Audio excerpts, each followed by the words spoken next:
big secrets of this novel we've only found out because Percival Everett wrote James, the response to Huckleberry Finn, and that is the secret of Jim, or James's, interior life.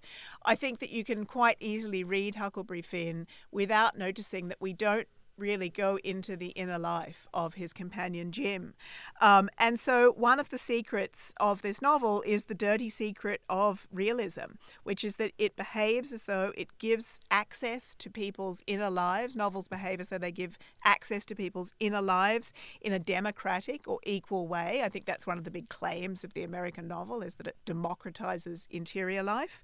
But actually it turns out that realism strongly favors forms of inwardness that match the rules of English and European realism. And so the secret of what's going on in Jim's head is one of the best kept secrets of Huck Finn. Yeah. What about you? For me, I was reading the biography on Mark Twain. The story that really stuck out for me is that is one which implies that Huckleberry Finn is really rewriting a great wrong that Mark Twain had seen and experienced as a child, a traumatic event. So when he was a kid, growing up in Hannibal in Missouri, which is the model for St. Petersburg and Huck Finn, and there was an island like Jackson Island just in between, in the middle of the river, and Mark Twain with some friends went to this island where they discovered the body of a dead slave, a runaway slave, and it turned out that this slave had run away and had been looked after by a boy who was the elder brother of the model for Huck Finn. And what happened was that in the end, this slave had been, the white authorities had caught up with him and lynched him. And it was Mark Twain and his friends who discovered the body. So this is a terrible story. And it was deeply traumatic for these young boys. I mean, they were exposed already to the horrors of slavery and the brutality, and some of that was normalized. But I think one of the things that's apparent in this book is that nobody ever quite becomes normalized to it. Yes.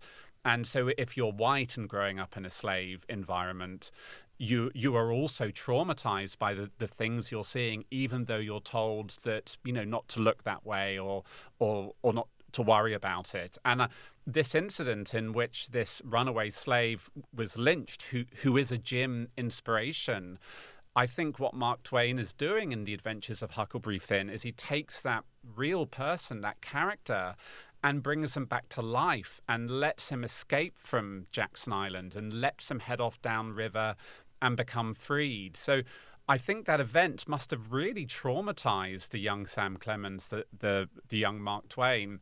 And Huck Finn is a piece of wish fulfillment of turning that incident into a more positive outcome. It's a deeply troubling story, and when you realize that happened to Mark Twain, I think it suddenly makes a lot of sense of what he's doing in this book. It really does. And one of the things I just want to pick up on that's really convincing is the way in which Twain is thinking in this novel about how the institution of slavery corrupts white people too. How kind of white life and European life in the United States has been distorted and deranged by the presence of the violence and trauma of slavery. And so you see that in Huck and other characters' sort of distorted and often almost incoherent speech patterns. You see it in the sort of level of criminality and vagrancy throughout the American South.